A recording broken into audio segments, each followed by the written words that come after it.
Yes mukasi akantu olekedde kyatwesheewo olwaleero tugenda kwolekera programu weewunyisa omwagalwa wawo oba surprise your loved one ng'ekutuusibwako n'abagereka w'omukwano opushifa nakawombe njagala weekanya.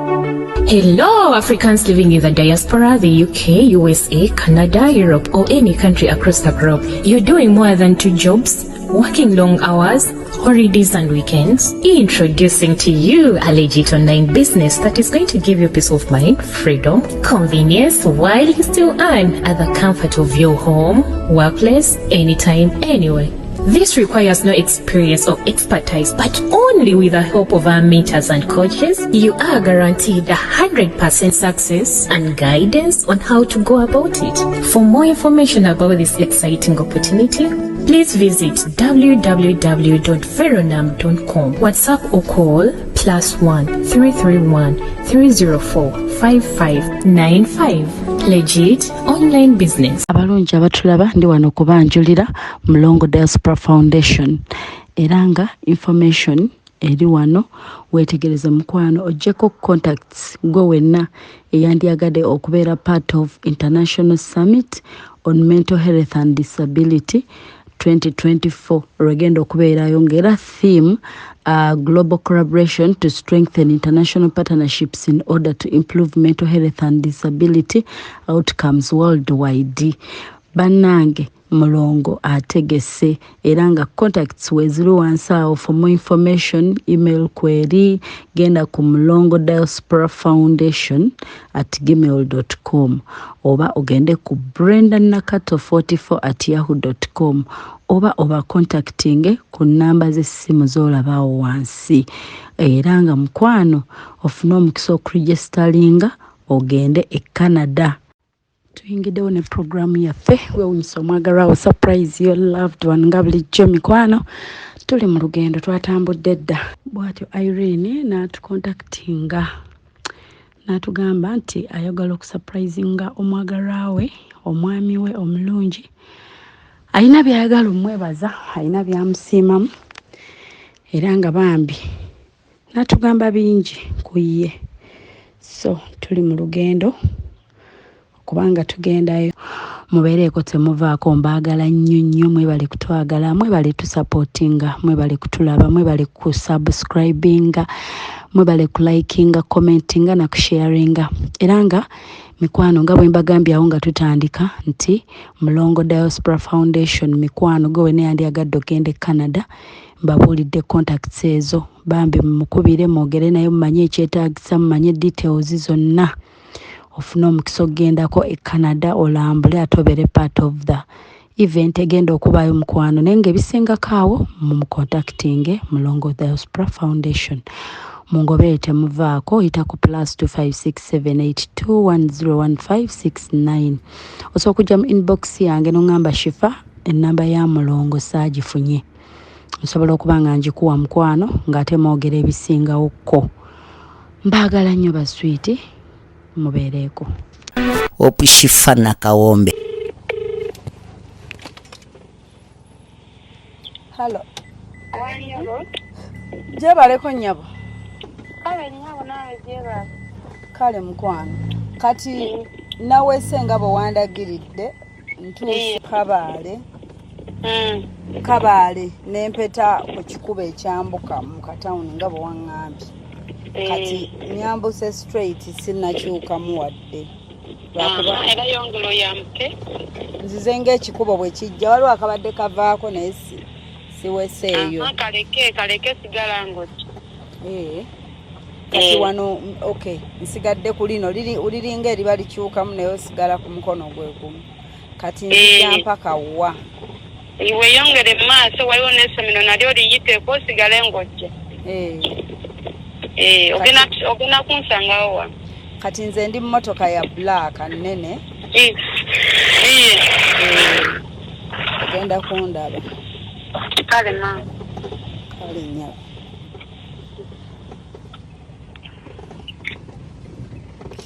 Nga bwe nabagambye tuleese surprise omukyala ayagala kusiima mwami we alina ebirungi byayagala omwebaza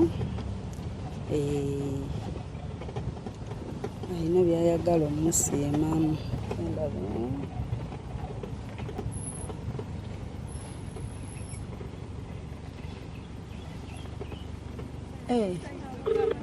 Kale mukwano nsanyusa mbadde nonzizeemu kuba nga njagala kwebuuza nti yemmwe bendaba wano eno.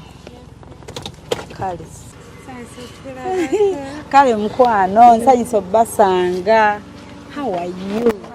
Muli bulungi? Kati ki ekiriwo ntuuse? Twagala okuba olutwaliro omwami waffe alondeko omugwala asinga okwagala. Mwagala nze anti kati kumwena mbadde njogera nani mbadde njogera n'ono ono ye yankontakitinga naŋŋamba mwagala ntwalira omwami wammwe surprise.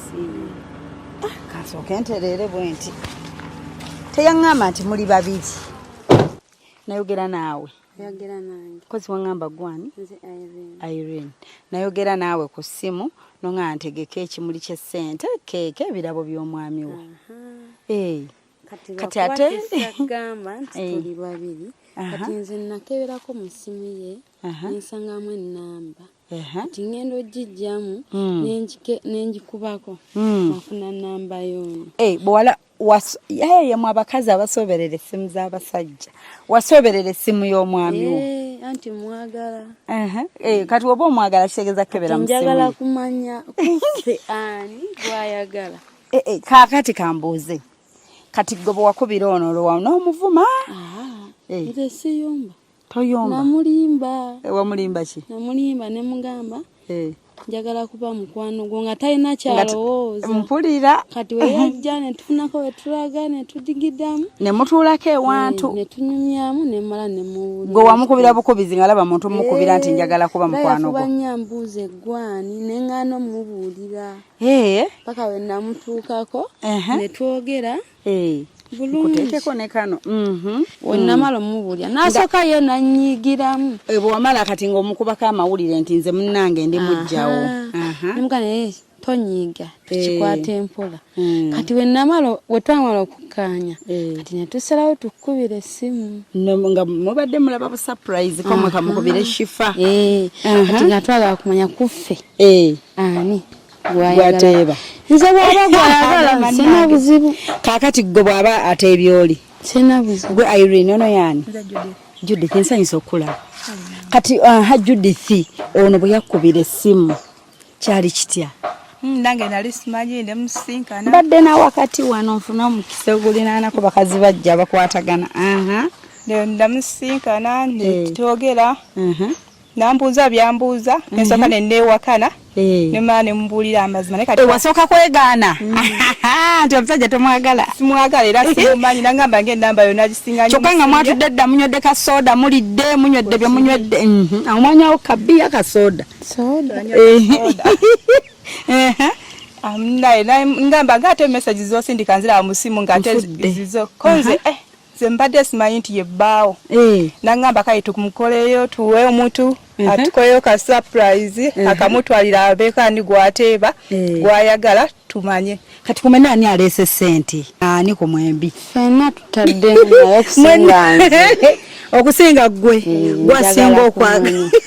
Naye bannange luno lugenda kunyuma bannange munsonyiwe. Kati olabagala ebyonoonese batandise kati we batateeba ggwe. Ona Irene Judith. Okay Judith we batateeba ggwe Judith.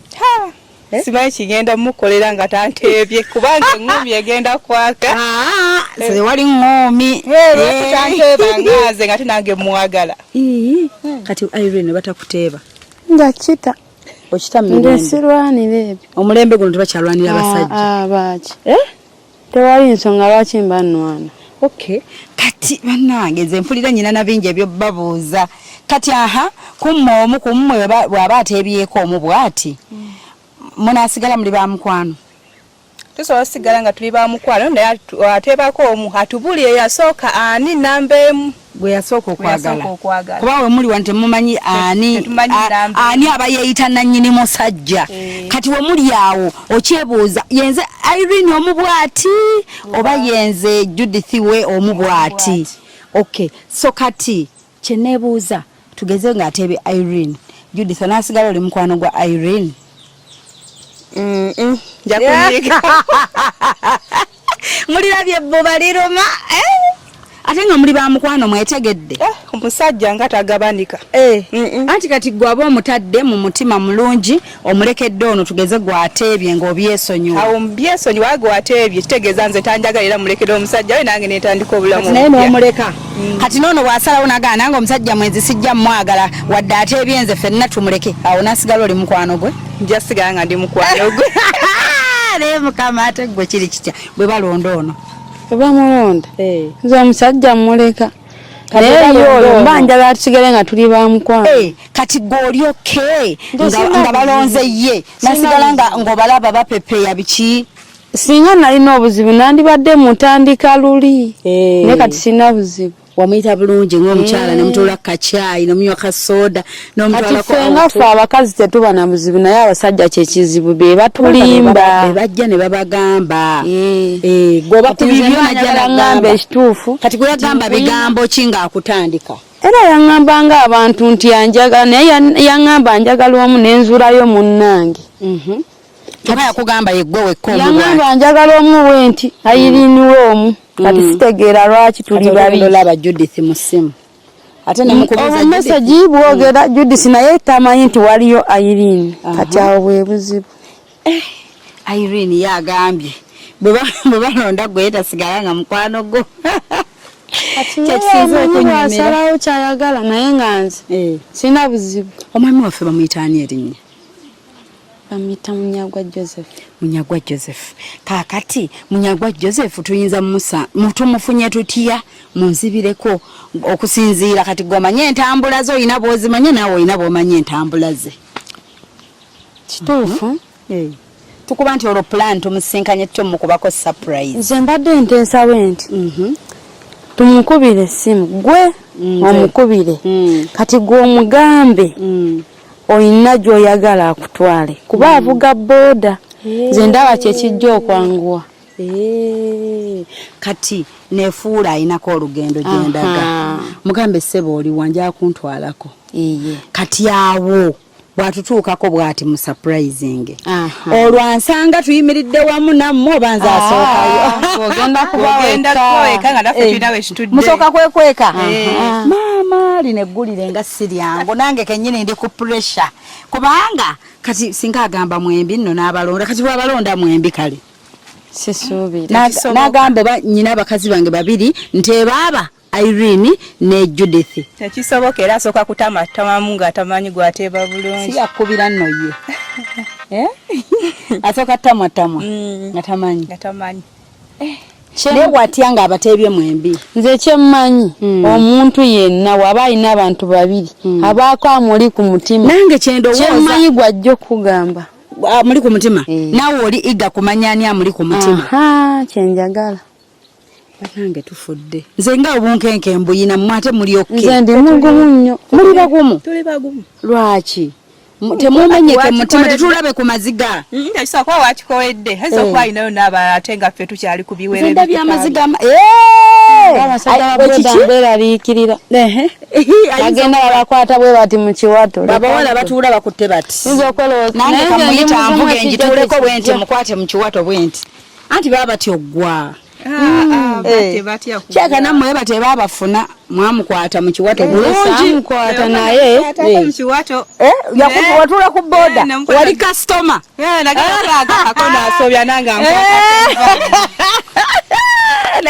abaana ba boda mweyagadde kakati wama gwe yakusangawa nze nali ku njagala olugambo wali ku kyalaani nali ku kyalaani nga ndi mu kutunga naleeta olugoye tekeke mutereko ezipu ku jaketi kati we nagimuteerako nanga ogitaddeko bulungi mpaka namba kunja kukubirangako nkusindikire bakasitoma abalala ekyo we twatandika wangi kati mu kusindika bakasitoma abalala kumbe yeyeesindikayo kati sente tusasula eza zipu yansasula bulungi yanyongera namu nangula ne kusoda kati ezaddako eza zipu yaddama okusasula era asasula talina buzibu nze ku sente siteesa na musajja kati bannange abatulaba mikwano abali ku programu wewunyisa omwagalwawo tugenda kukubira omwami essimu naye nze omutima gunkuba ninganga nange ali ku layini yaabo be bagenda otteeba oyo atuyitako bulungi museetulireko ninga ali ku abo be balina otteeba too much pressure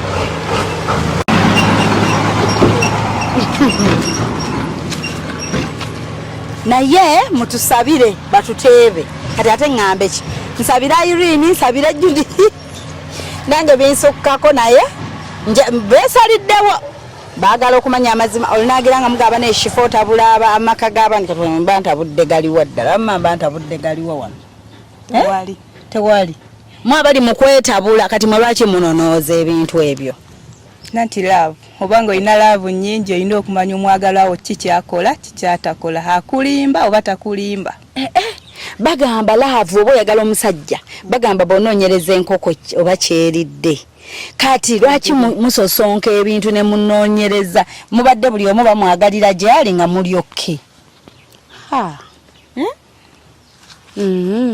oyagala obwomu njagala mbe bwomu kati bannange ebintu byokebera mu ssimu singa tewakebera mu ssimu tewandizudde ono nanti neyange abeera nnyo naye kyovulaba njagala nange kati nawe no kati wabula ate akebere mu yo yaleeta obuzibu nze nali sirina buzibu ng'agikeberakera neŋŋamba lwaki eyange agikebera nga ye tayagala nga sebo yagiteekamu ne password ne mugoberera waagijjamu nenjifuna agiteekamu wefula ebase kumba olingiza nga mulaba kati nenjifuna nange kwekkola ebyo n'abakyala munaakomawo okwerumya emitwe bagamba essimu katungulu bw'otunulamu bwoti kakubalagala essimu y'omusajja katungulu olugitunulamu bwoti n'okanula liiso n'ogitunulamu lyeziga basusse otulimba batulimba akugamba oli bwomu kumbe mulinga abiri wekikolo tunuulira byakola ebikolwa bye ye tebikulaga nti oli omu nanti biba binnuma asobola obikolera n'abalala omusajja ng'akyusizza empisa ne wakazi kiwuka bw'aba afunyeeyo aba afunye omulala kyabadde akuleetera oba kingi atandika okitolako nakuwa katono kitegeeza nti afunye enva z'ebbali kati ono naawe nga tolinazuula ono walabako embeera nga zikyuseemu tasobola nga jjanga ndeetera oba enkota y'ettooke oba nkoko naye nga ataleetera mu kavira ne ŋŋamba eyaleetanga enkota kati aleeta minwe yaka kati nga agabanyako n'atwale newa nga ndeetere ne ŋŋamba waliwo embeera etagenda mu maaso bulungi nze kale ndi kubeewuunya wano wendi oba munsanyudde oba ŋŋambe ki oba nkole ntya simanyi kyakwogera awo naye sigenda barisa kuba noza mugamba nekifa naye alandaganya atutwale wali eri akube essimu habulayo gikube gye musinga okwagala kati mukubire tumugambe kale mugenda teekamu wano ennamba ye katuteekemu ennamba mugamba antwaleko bannange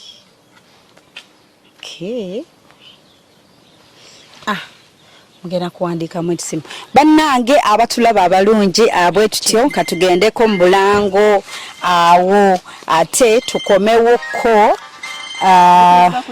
it's okay yogera ku simu yo katukomewo mikwano tuveeko mu bulango tugenda kudda n'essimu naye nze erudda kale binsesezaamu like it's funny nga bogaye oli akubidde munne munange tugereko out sitting like batudde out mbu munnaye nno balidde I want to be your friend naye naawe ina akalimi teyagaanako ng'omuyita nti mube ba mikwano yayagala nnyo amanya ani amuyita neŋŋano mubuulira ogwokulya guno guli tussa kati nemulimbalimba paka we yajja nemugaa waliwo ekitongole ekiyigiriza ebyalaani jangu bayagala kuwandika waliwo yampadde ennamba nankemanyani nagaana omugamba paka we yantuukako nensooka mubuulira nga tumaze okunywa bulungi nga tuli firi nnyo nga omuntu aba wakukola kikyama aba yakumaze dda okitegeera kati n'amala n'akiwuliriza bulungi n'asooka nayeegaana neyeewakana nemulaga message nga nazisindika ku simu yange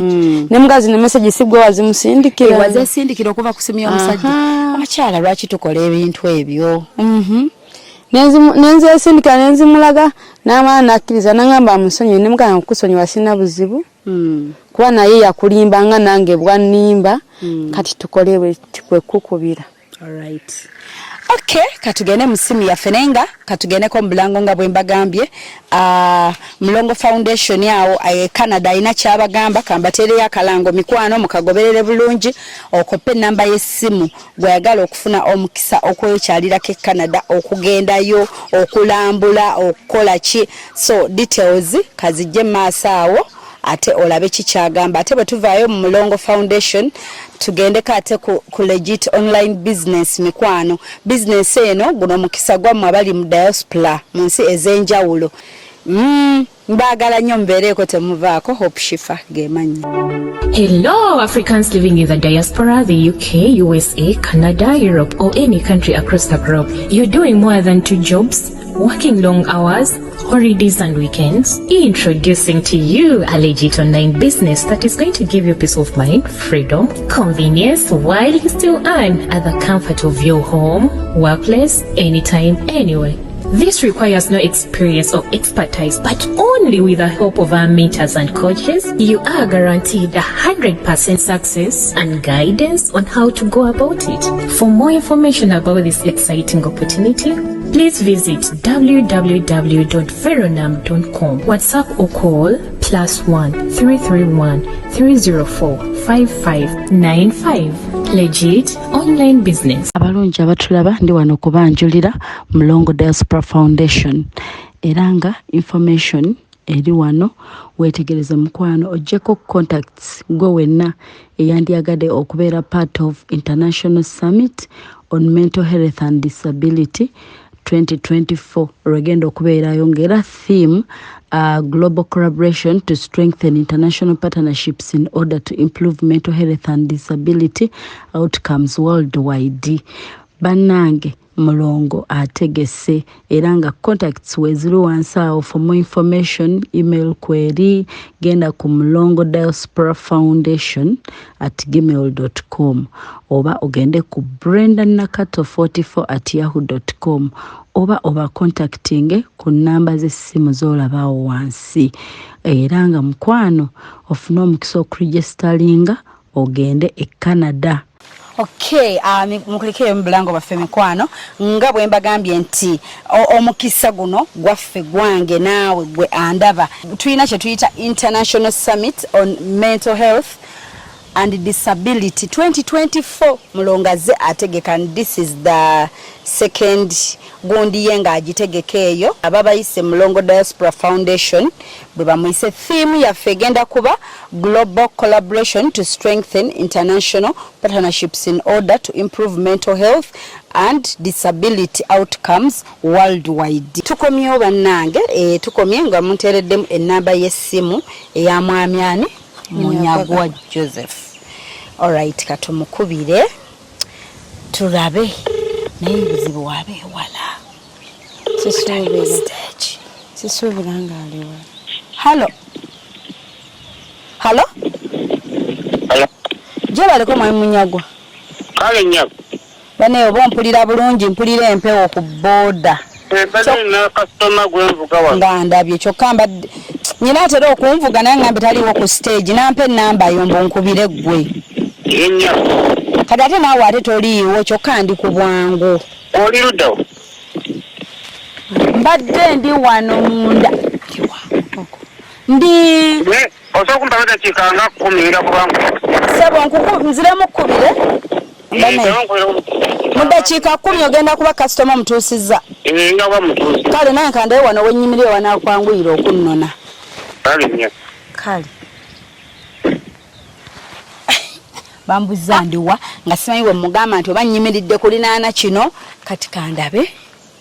Tusinziire wa tumugambe ku nnyumba yaani ku ssomero wali wendabye essomero tumugambe nga ku ssomero ayiteko ku ssomero katono koze essomero baliyita Crested Eye. Kati kamugamba ayiseko katono ku ssomero. Customer you're calling is on another line. Please wait. The Airtel customer you're calling is on another line. Please wait. The Airtel customer you're calling is on another line. Please wait.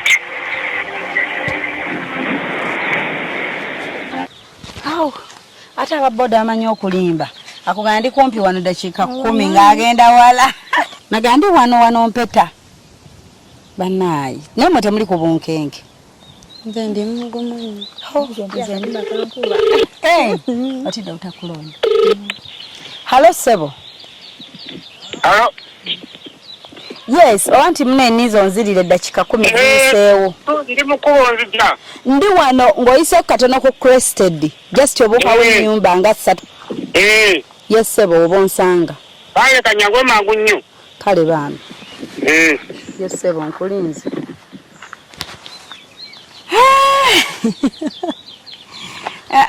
Kiwedde? Wekweke ate otandikiddewo okwekweka. Kansanga. Kale katumulindeko. Katumulinde atusaleko. Bulungi. Banange omwana ow'empisa jangu mpe haga. Kulikayo ku ssomero. Oli bulungi? Kugulireyo kibiskwiti. Kale ngenda kugulira biskwiti. Olina olye?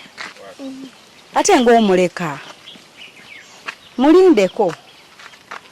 Asibanga to. Jangu bakuleka. Mulindeko munno. Temuli babiri. Banaye bakati we babutuukira bajja babuuza buli muntu mu kkubo. Jangu wamma boy. Bannange. Bulungi. Gwani. Baawo nno mu ttaka kale. Gwani? Brian, ne Brian bakubuuzanga ekibuuzo omuntu yogera naye ng'omutunuulira tutunula buutu wansi kuba mba sikuulira. Ngulireyo ki? Tomanyi kyoyagala? Soda. Kale genda bakuweza soda wuli anko. N'oli yafunye? Abaana bafukamira nnyo bannange. Nga tatuuka. Girenga nebuguma nti eyo mu mmotoka. Kati wamugambye mbuno oyisaawe embundi tusemberewoko tubenga abasemberako. Katubenga abasemberako we tumugambye toyaba. Kuba kati kituufu naffe tugira naye tuli walako okusinziira ennyumba ze mugambye. Katusembereko mugambye ennyumba 3. Bannaye abatulaba. Ekiriwo operation kusajja kulondako omu. Kyokka tebabiŋŋamba okusooka nze oli yandaga ngenda surprising mwami wange nyina byenjagala omwebaza. Kyokka ate bwe ntuuse wano baŋŋamba mbu twagala kulaba ani gwayagala kubanga twagenda ne tukitegeera nti atwagala abantu babiri. Kati twagala alondeko omu gwateeba gwagenda naye. Nambalabira baana mulwaki mukola ebintu ebyo. Okay, tweyongereko junior maaso. Eno tuli walako. Buno obuntu bumpunyira bulungi kino kuno. Na yeso surprise ataka tazileta hatataka ondinanze. Tuli kubaza ennyumba ze tumugambye. Ne bane yandibadde yatuuse dda bannange obulimba abapoda atabata yakugamba mutaliiwo. Si yeye kuba ono ndaba ataddeko omuntu. Simanyi. Era bano banditubuulidde nti yoyo ndowooza si yeye. Okusinziira ennyumba ze tumugambye tuyimire wano. wetuba tuyimirira kale parking eri eti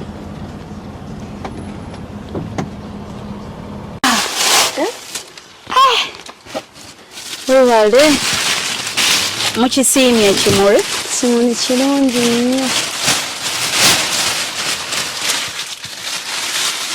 I love you so much, my husband. Take a Wow. Then cake here, you know. Thank you. To you, my love.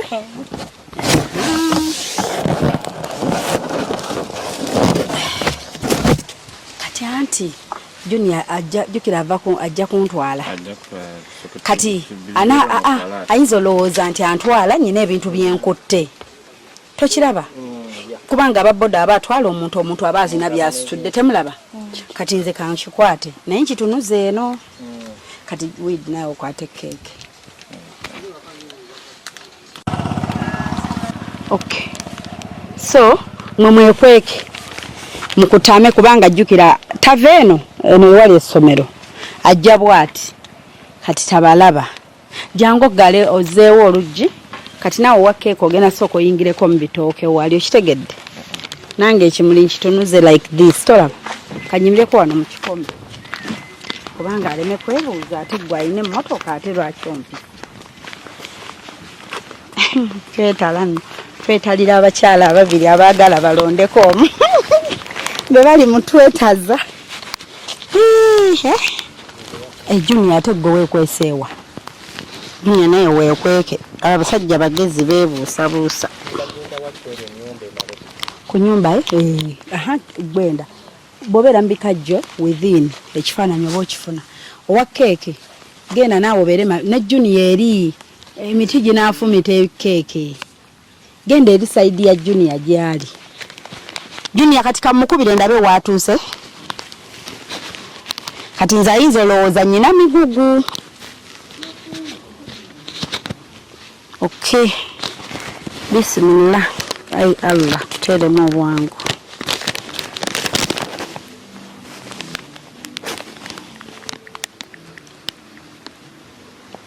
Okay, I'm calling.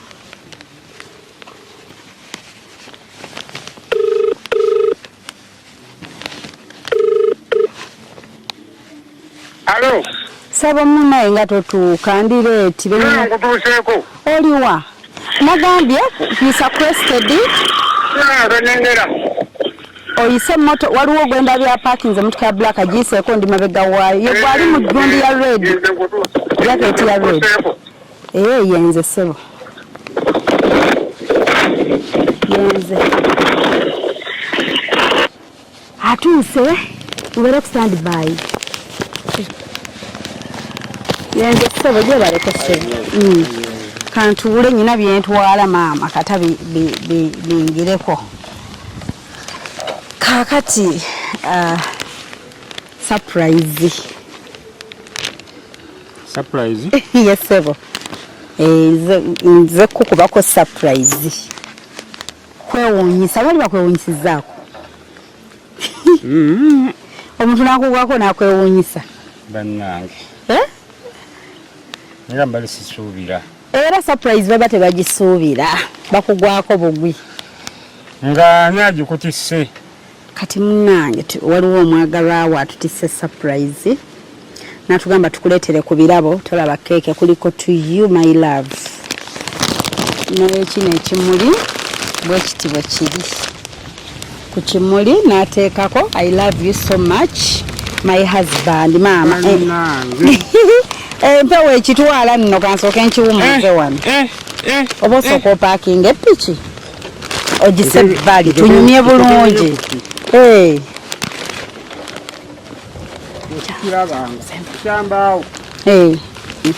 Munnange to you I love you so much my husband.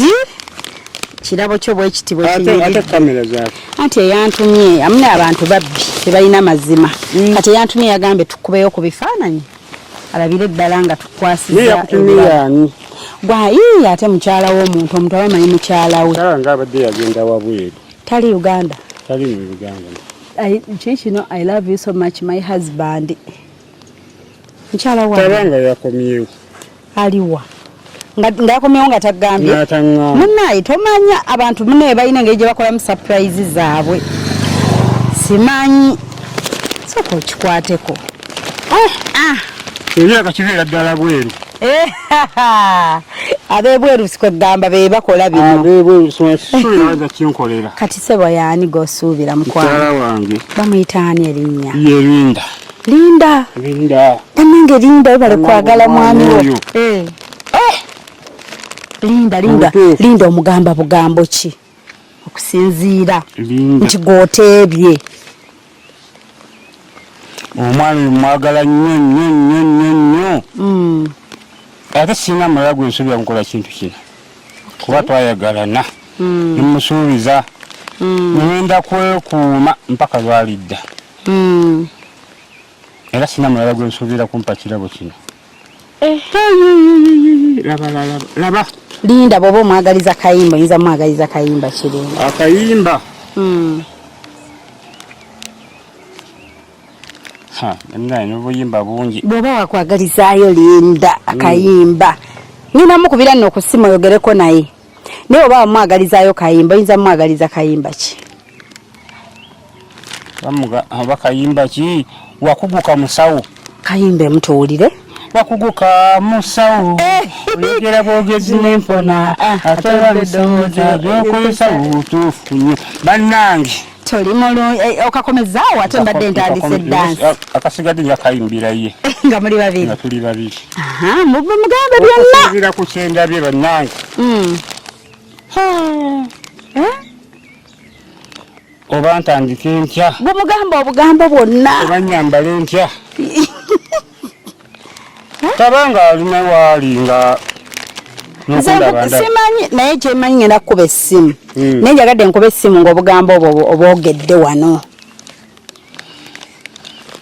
mpulira mpunze n'okuwunga mugambe kagambo ki ye otera mugamba bugambo ki mukyalawo obugambo nja kubwegambira omuntu nakolera ebintu bino byonna naye maama nga tolina laavu mu butuufu mpula kinsusseeko wamulayirira omwekuumira ebbanga lyonna era bwekityo bw'okikoze era bwenkikola mwekuumidde nno nange ekirabo kirungi omuwa kwegamba yakuguka mu busawo yakuguka ye dokita azijanjaba ebirwadde binnuma byonna ekyalwadde yanzijanjaba enadda gwerengera ekimuli kiri special ekimuli kiri special bannange kale katumukubire ku ssimu munnanga ate naye akubuulira ensonga ze lwaki akoze surprise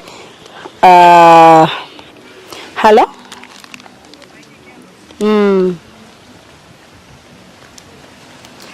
wanje ogenda tuwa obubaka bwo naye njagala obuwe mu style eyanguwa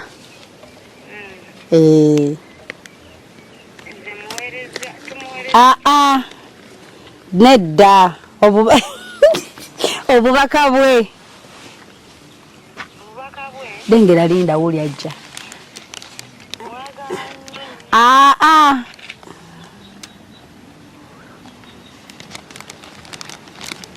linyawo ennyonyi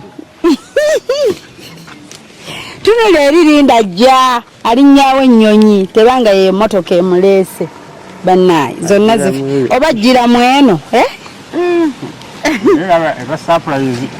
nga jiddemu enene nga ze n'enku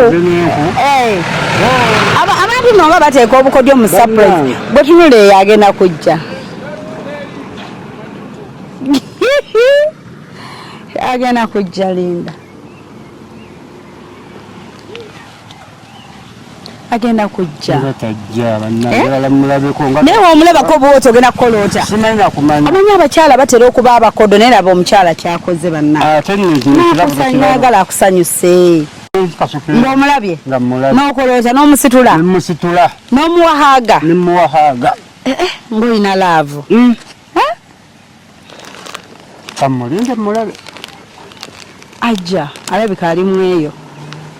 Ninawo nasoso mukweka gwe kenyine okyogedde n'ogamba tabanga yakomyewo e Uganda. Bannange. Mwana oyo. Yetagala kirabo kya mpeta. Motoka kemale yitawo eyo tulabe. Oba mwali yetaga kirabo kyaki? Kirabo kya mpeta. Mpeta. Engagement.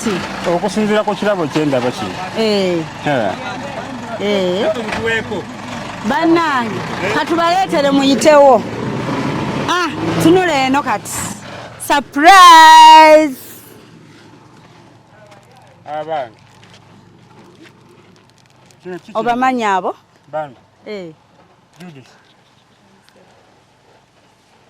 Irene. Ate mukola kiwa? Baba kugambe. Obamanyi? Mbalaba bulabi sibamanyi. Mumumanyi? Tumumanyi. Ate munonye eki kati mwate? Nze my future husband. Your future husband? Me? Yes. No. Ani Linda? Kufete kuliko Linda. Tekuli Linda? Kuliko ani nani? Kuliko Irene. Ne Judith.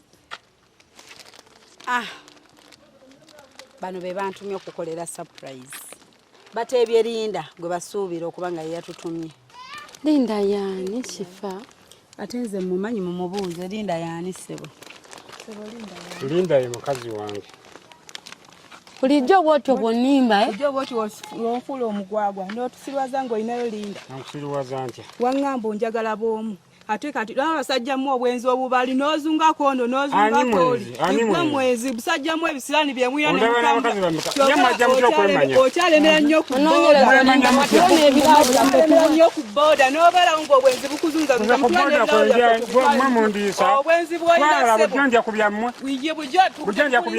tetwagala bwenzi busajja gwe twaddamu tuleeteyo birwaddeyo byoleta nze wange akamanyiro wabula kakomerero nze wange toddamu kunyesembe Sirani gwe nakowadda bulijjo njagala kumanya ani bulijjo njagala kumanya kamanyiro kasusi kamale kakome wempa naawe sagala nakunta wange oyina gy'ogitwala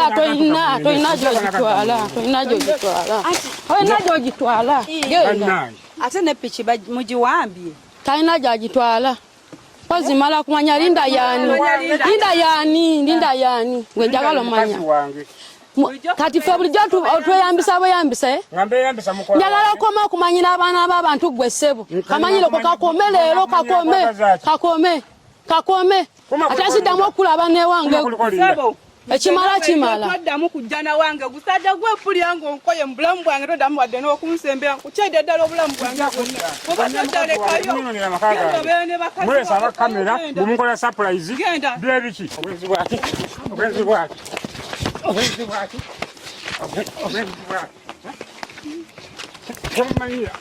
mugende wammwe gende wammwe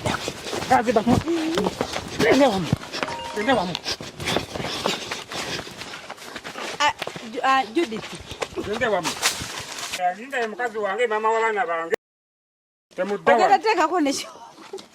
Nze noonye wempita. Nze sitya mbogoza. Nze sigutya. Sivaawo. Mukyanga onnimba nti onjagala gw'omanyi. Omanyi mwatikanya bye mutasobola. Mwatikatika nnyo. Ekyakunetiza nze nkugala ejjako makunza kakamanyiro kawo. Ng'amava mu maaso. Neesonyiwa munviireko ddala. Munveeko. Naye watu olwaleero munneesonyiwe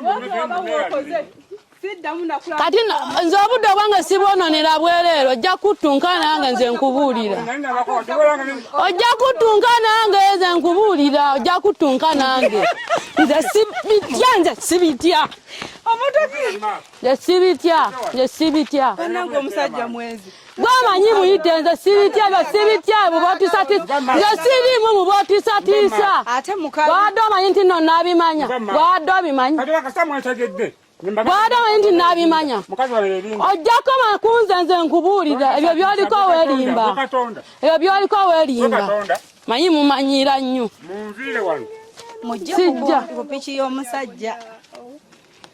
tomanya togwagala bwomu so gwina mumuleka omusajja agenda ate munaye ne bwe munaasulawo abasobola muyaye yakulekawo bironjagazaaki muyaye omanye okudiringa n'omuyaye bannange bitususeeko naye beba byereetedde ba client era nkimanyi buli budde temubulamu byemutunenya ate lwaki kina ate lwaki kiri naye munnange this is what they wanted naye nga n'omusajja si mwangu mumalirivu omanyi okutuuka okutema embooko nga n'agenda n'atema omuggo ng'atemera bawalabe kwegamba abasabule naye nga ne bano tebawanika ate n'ekirala ekyewuunyisa yagamba nti talwanira musajja ye tasobola kulwana ayagala mmanya mazima ye agende mu maaso n'obulamu bwe Irene ate ye yasinga okulwana ekyo nakyo ne kinneewuunyisa naye nga bannange ensi eno kutambula kulaba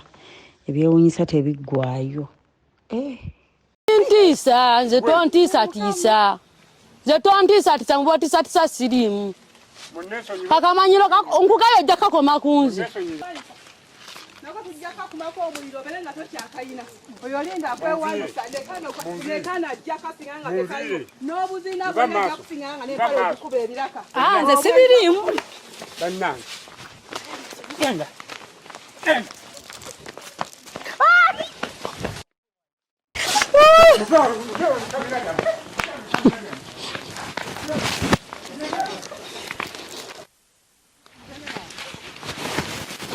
olaba omuntu wagamba ng'anva mu maaso ng'omuviira okitegeera kati already ne bwe munaalwana ne bwe munaasulawo ne bwe munaakola mutya tabaagala ayagala alindawo mubadde omumanyi okukkiriza nti omusajja akukyayi naye obukyawe muveeyo kuba ono zonto tatutomera kirabe basirani gwe mazi gwe wambwa gwe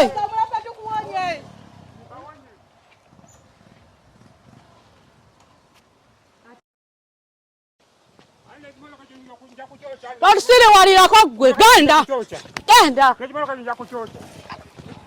gowa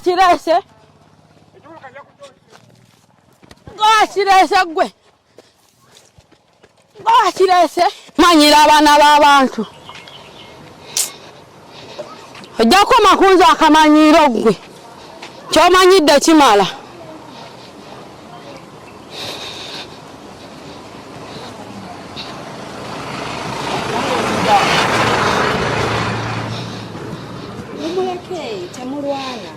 kubanga atukyaya tubulidde amazima mwagala mazima mukireke tokitankuula omusajja kiyaye kiralu omanyi omuntu obayo omuntu gwolaba nga talina nsonyi muye talina kyakufiirwa kati omusajja wamwe talina kyakufiirwa nze nadde ewange nze ate kati kambuuze mu bye muyiseemu akyasobola okudda ewuwo n'omubisajja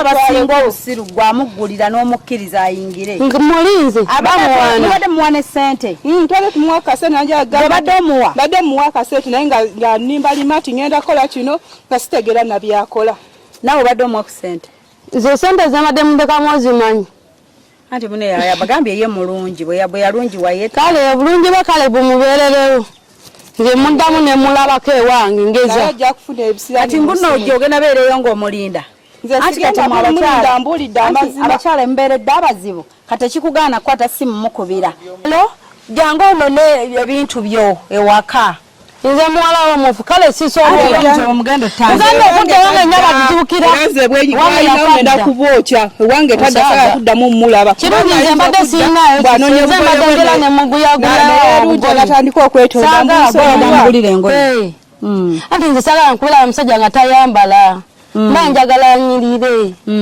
era mbadde ngera ne mugulirayo naye kale tama yamanye ajja munsasulira gwayagala nze mbamanyi ayanirira nga ayagala linda anti gwe munyiririza gwe mukuumira omutima gwo gulina kyegwagala mu maaso gammwe akibagambye tukatubulidde alina kyemwagaza n'obugoye bwe tamunone wankuba ayinza okujja neyetonda abakazi tulina ate era mugogena era bwanajja ate muyinza okumuna akyawagan era mujja kutandikira nedda ajja kunyonyola akugambe anti mune wazza oli n'oli munno ate ye nga simwagala njagala ggwe Mmalira wanakingamba ngaze wanava wange newondo wagenda omugamba. Naye nze ebyo byammwe ebiddako awo okyange kiwedde mwayagadde mazima.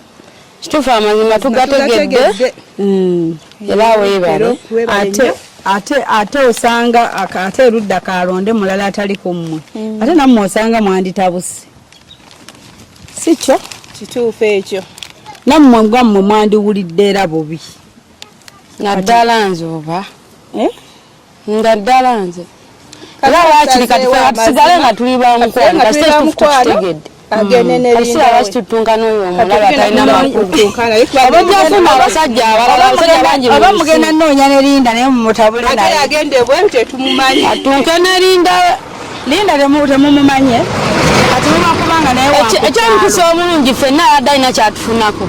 Kati tagenda kuddamu kifuna nze nganze. Omu ku mwayiza okwebba n'amulaba mu nkukutu. Bo beerabe nze saagala kumanya. Oye bwewuwe si kyabwagala mu nju nga ddowulira akasuuke nti kayita wano. Si kyayagala n'essimu ye ngenda gijja mu yange. Omuba mwagaliza kayimba. Mwagaliza kayimba ki? Tesiina. Tesiina kyayagala yadde kimwe kyemwagaliza saagala. Atunke nansi bibye. Buli omu atunke nansi. Nze anveeko. Kayimba kemuweeza nti omukazi kiti kya muwogo. Gyekisuula gyekirandira. Weerabidde nti yeewa boda. Akola atya musekeredde. Kati munnaye nze kamba siibule.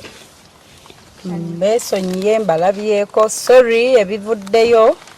Naye munnange muyinza oba mwabisuubidde bulala nti muli babiri banaagamba omu ku mmwe. Naye munnaye Katonda bw'atyo bwakireese. Era terikijja nga tamanyi. Bw'atyo.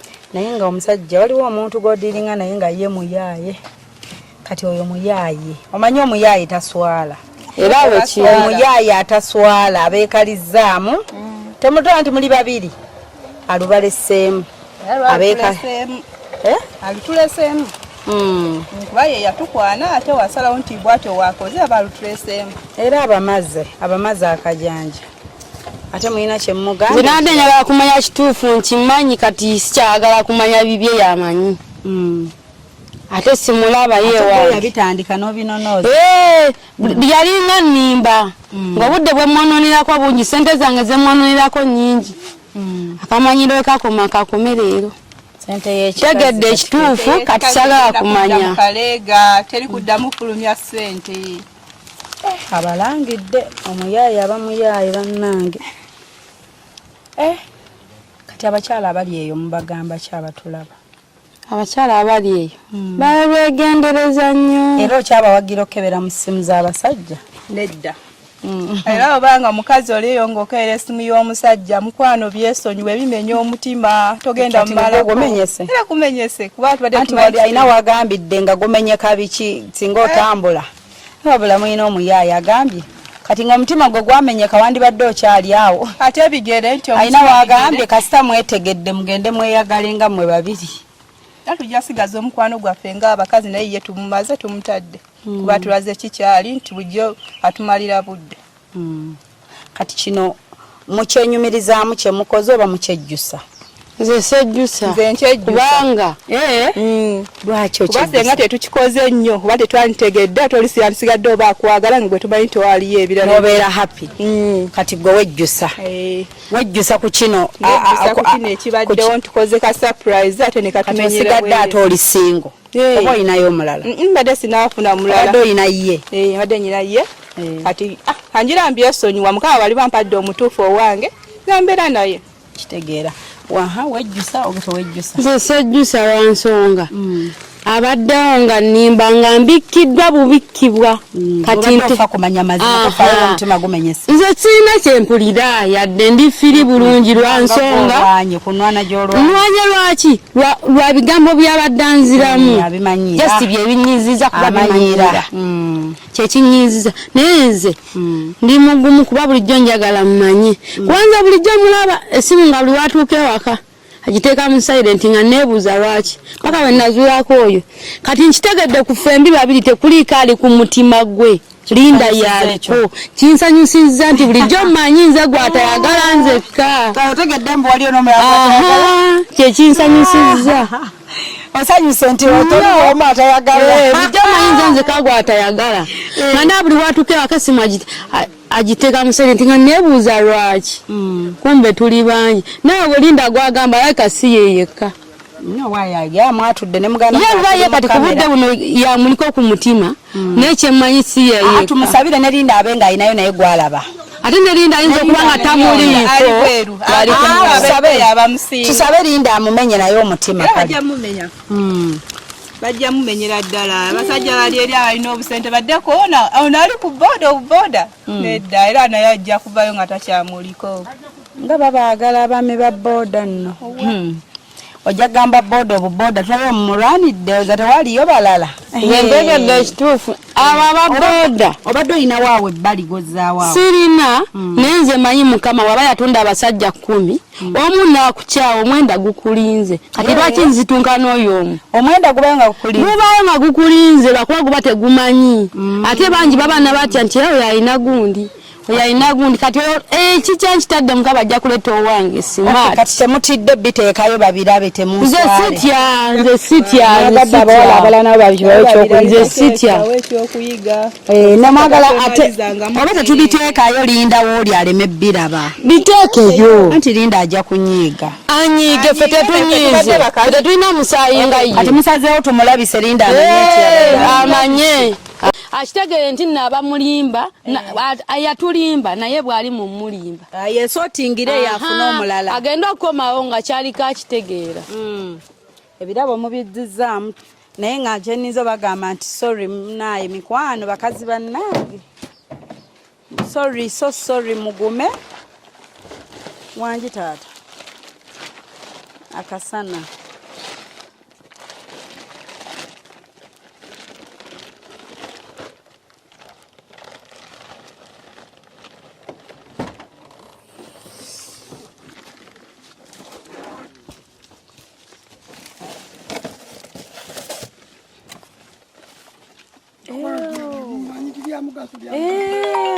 bikola bitya bagayita matungulu era mugamanyi kati ompaddeko ekikoso kya 12 badde manyi ompaddeko engeri gye gatafunika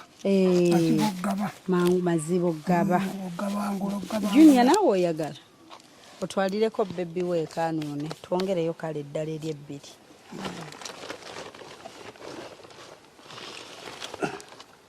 naye we balekkola ekitegeeza oganoonya n'ogatunda kulaba nti banyirira gafuuyire eddagala lingi gwe mwami ani ekyo kijjeeko kiikyo atuweeyo eddala wululu n'omukyala wuuno naye agambye muweeyo eddala atuweemu eddala tujadyoza katulituuse katulyoza omwami mumuleke kati ogalimirawa bantereko gana badroping kati abazzukulu baleseewo oba abaana gye bali bampe ku bbaga yange omwami mmwe sente ze gye bali waka bambi nabo bakola oba basoma abaana bakola oba bo basoma waliwo ensawo eryawo mu maaso bagimpeeko bambi bo bali basomesa naye ngatteemu nga yakutukako esigadde kitundu nati kwegamba mukwano ddia baziyita nigiina kati nigiina eyo bwetyo peeyo eba yammeka kibaluwa bagita nigiina kibaluwa ate mukukyusa mukwano ddia baziyita nigiina londoba nigiina londoba kati wagigulanga mmeka eyo ngampya nagigula siringisi omutwalo gumukenda yabeeyi mukwano ddia naye ate ngaekooye togiyisa mu maaso kansooke kuweza amatungulu ngambye 2 zennya banensonyiwa okutuma mukwano Niwo kutuma. Kozi ganya zezino. Tweyanziza banna. Kakati kankundabe kati muzino ojafunayo koko ogulayo kanigiina. Tweyanziza bakwano dia. Tweyanzege. Kale. N'amatungulu kambongera. Ate oyagala kumpa mu matungulu. Kambongera mu matungulu. Ate nze ngambadde empadde gwe naawe. Mulimu n'ettooke. Oh, bambi.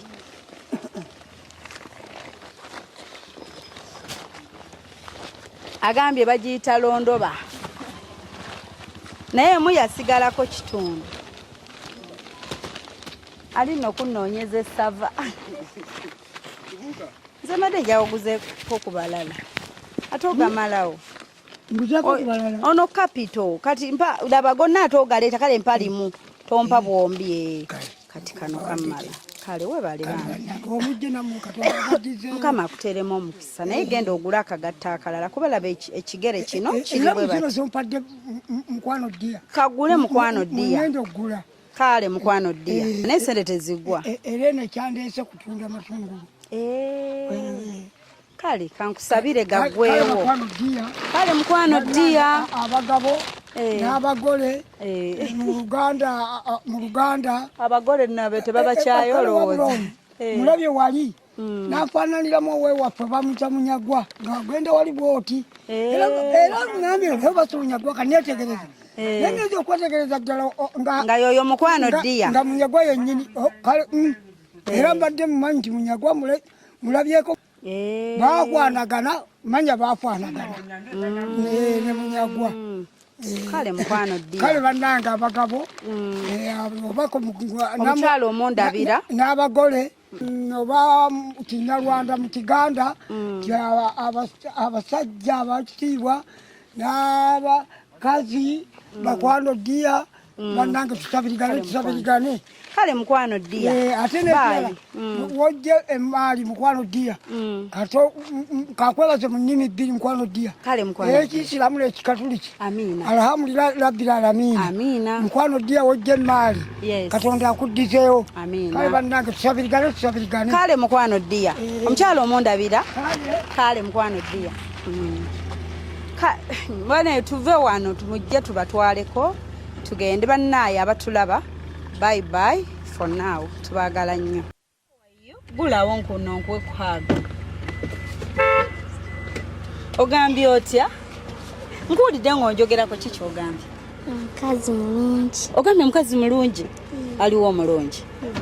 Nze ate nga mikwano gye tebazze kumbuuzaako. Bo bazzeemu ki obagambye nti omukazi mulungi? Tebalina kibazzeemu. Kati onnengedde otya nze omuntu adde mu mmotoka? Nkulabye ng'oli mu ddinisa. Ondabidde mu ddinisa? Nenkukuba. Bulungi. Mukuliko eyo bulungi hawayo. Ondabidde mu ddinisa olaba bwedi nabagamba ndi mulungi omwana ndabidde mu ddinisa nagala neeraba ekikazi ekirungi. Junior gwe betero baneza soda anko.